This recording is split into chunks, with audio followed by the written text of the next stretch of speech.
Good morning everyone, welcome back to the channel. Today we will be discussing about the fabric and its introduction and its license module so that you won't stuck while deploying the fabric, and along with this we will be having a hands-on, you know, I would not say implementation, but yeah, hands-on introduction to the fabric only.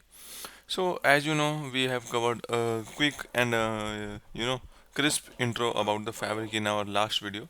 But yeah, for the licensing part, we have covered Power BI licensing, right? Azure licensing. But now it's time for fabric to come into the picture. And here we are. Introduction to the fabric, right? Identify requirements for a solution, including components, features, performance, and capacity stock keeping unit, which are our SKUs. And what does SKU gives us is our CUs, which is capacity unit. So here I am showcasing you a table from which you can get an idea like what to use when, and what will give us what functionality and what features. So free, for when you are on a free license, you can create Power BI report in desktop, but you cannot view shared Power BI object, right? And neither you are able to share your Power BI report on a service to other users.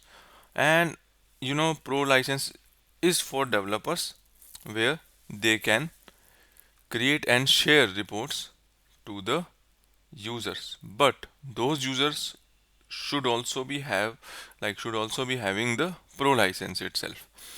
And then we have PPU, which is premium per user, which is kind of a capacity base. No, this is a user base, and this one is our capacity base. So it is kind of giving a compute power to a particular user only, whereas this is something else that we need to understand in a deep and a profound manner. So here what we will be studying is you can use a free Microsoft Fabric license to viewer shared Power BI object, so that a free license holder can also see or view the Power BI, or you can say Fabric object. So this is why we have premium capacity. It has been updated till June 24, and now we already have Fabric capacity in the picture. So all we have to do is just focus on this part. So this is the most important part. And what does it say? If F32 or below, you need a Power BI paid license to view or share a Power BI reports, right? Or to view shared Power BI reports. And in F64 above, you can use a free license, which is free Microsoft Fabric license to view or shared Power BI object. So, and we have F64 capacity also. So we will be looking into that part.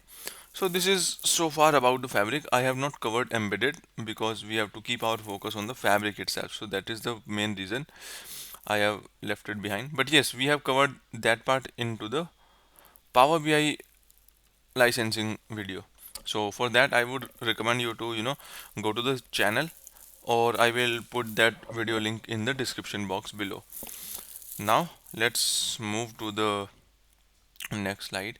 And now, because we have covered this thing, so what we have in our mind is to just see what kind of capabilities and what costing does a particular SKU cost, and what ECU each and every SKU provide. So till here, till our F32, our user cannot see the reports, right? A user can see the report, but you have to be on F64 capacity, or you free user cannot see the report, like, to be precise. So this is what their costing is, right? $1.4. So if you will see, it is just getting doubled, right? Because our capacity units, which are CU, which are nothing, just computation power allowed to run Power BI workloads, are getting doubled. And this is the Power BI SKU which we were using earlier, and this is the Power BI vCourse, like, which Power BI provides us earlier. But now all it will be on this thing only, like on the F6, F2 and F sequencing pattern only. And then after F64 we have till F2045, 48. Okay. Oh, yeah. Let me. Yeah. And F0 F2048.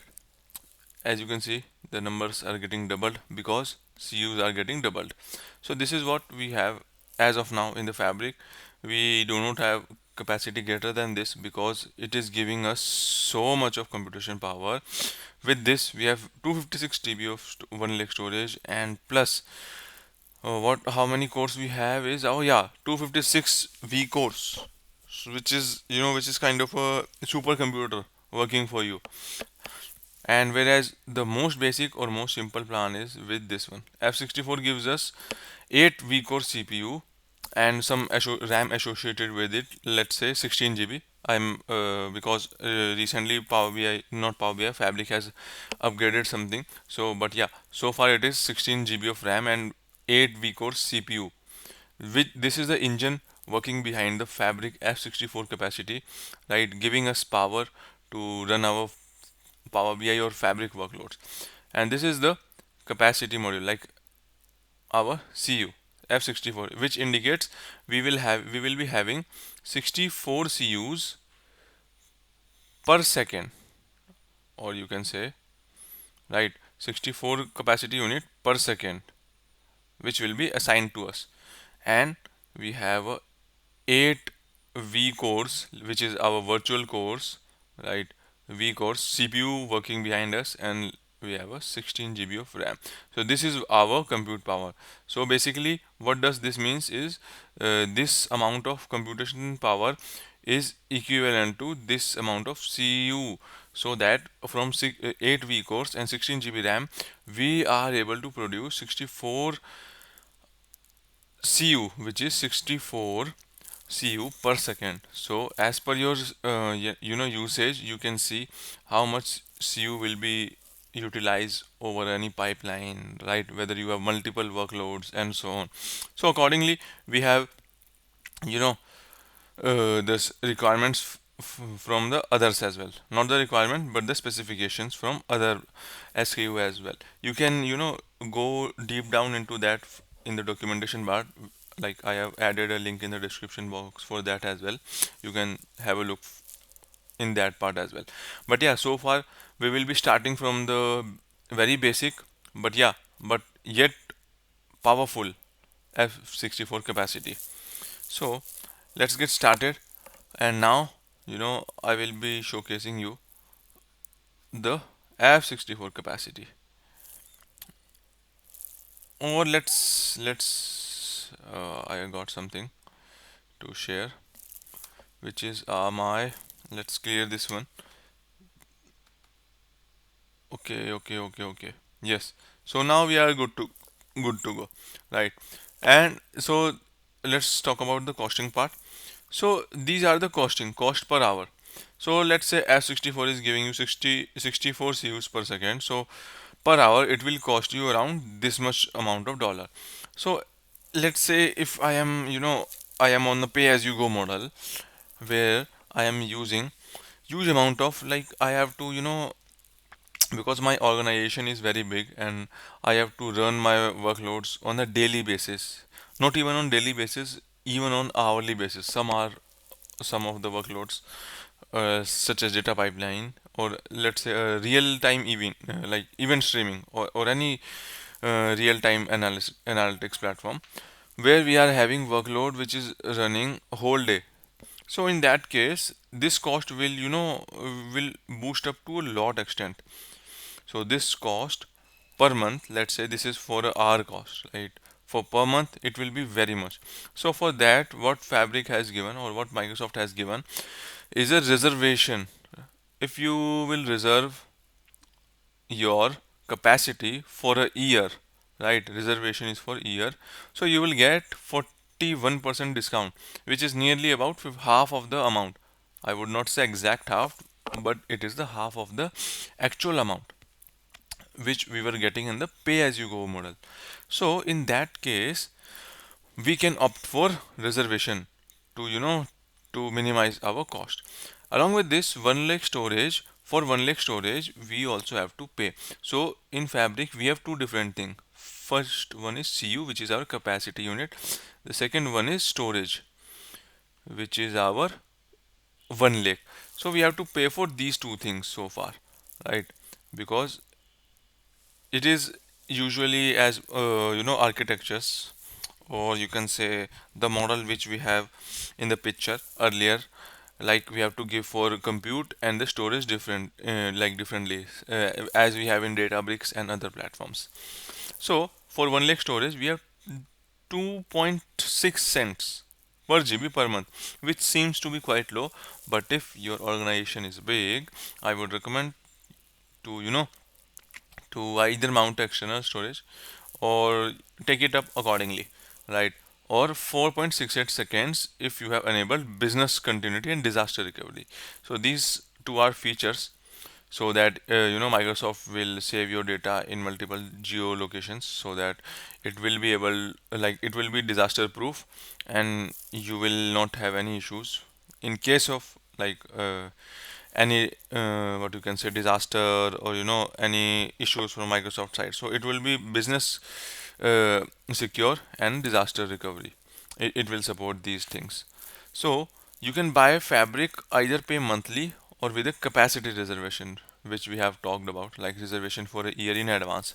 So even if you want to cancel a capacity reservation, so there will be a termination fee which you have to bear, and rest all will be refunded as a credit. So you can buy a Microsoft capacity by going to Azure portal, right? Searching on the reservation and so on. So let's see how we can do that. So let me go to the Microsoft portal, okay, and I will showcase you how you can opt for it. All you have to do is just go to portal.azure.com, right? Over here you will see, okay, it is loading. Yeah, so all you have to do is just deploy Fabric capacity. So you can either deploy it into any of the resource group you are having. Let me authenticate. Yes. So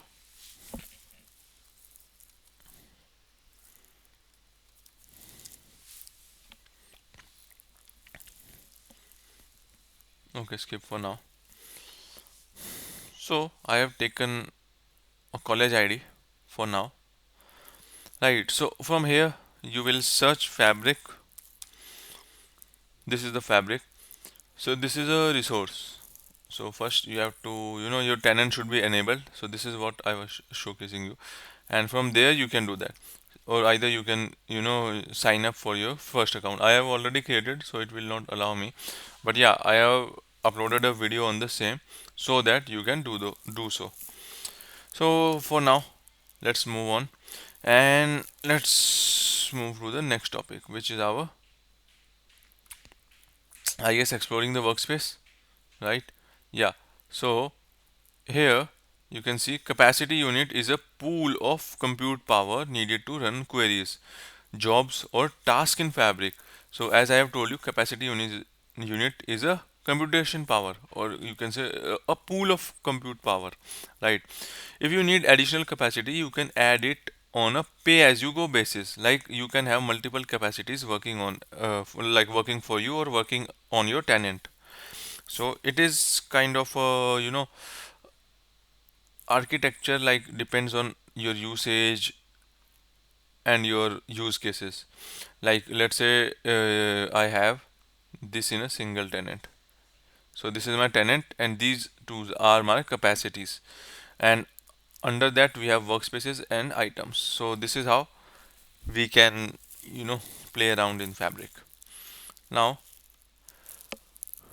yes, you can scale this additional capacity up or down, or pause it. Depending whether you are using it or not, you can pause your capacity as well. Power BI Pro or Premium per user license is needed to view Power BI content unless you have premium capacity or an F64 or larger capacities, right? You can use other Fabric content without Power BI Pro license. So you can use pipeline, create data warehouse, use notebook with a Fabric free license, as long as there is a Fabric capacity and you have at least a viewer role for the workspace. So what does this mean is that you should be having a fabric capacity. So even if you like, if your tenant allow us to create trial capacity, so we can create our own capacity. Or if not, your tenant must be having some capacity where you can, like you can change the license of your workspace to that capacity, and then you can build your fabric content. So let's move ahead. Or yeah, you have at least a viewer role for the workspace. To check whether fabric is enabled, go to admin portal. This setting I have already covered into the admin videos. You can have a look on that part as well. But yeah, so far let's go to any fabric capacity. I have showcased it. Let's say I have a fabric trial, or let's say this. So this logo, this logo is of a trial, which indicates trial workspace, and this diamond is either of a premium pro or a fabric content, which indicates kind of a paid version, right? So let's see. Here I have notebook and all. I have shown you how you can create those things, but yeah, now you have to go to workspace setting. Under workspace setting, what you will be having is the licenses, or the general or info, and these parts. So from the licenses, license info, what you can have is under which license module or which license mode your workspace is based on. So you can see currently it is a trial license, right? License configuration is a trial license, and license capacity is trial this, like so and so. So it is like trial made on 2025 7, which is our July 27, and this is the time zone, like timestamp. And this SQ is FT1, which is our trial capacity one, and they give us trial capacity like F64 only, and this is our capacity ID, right?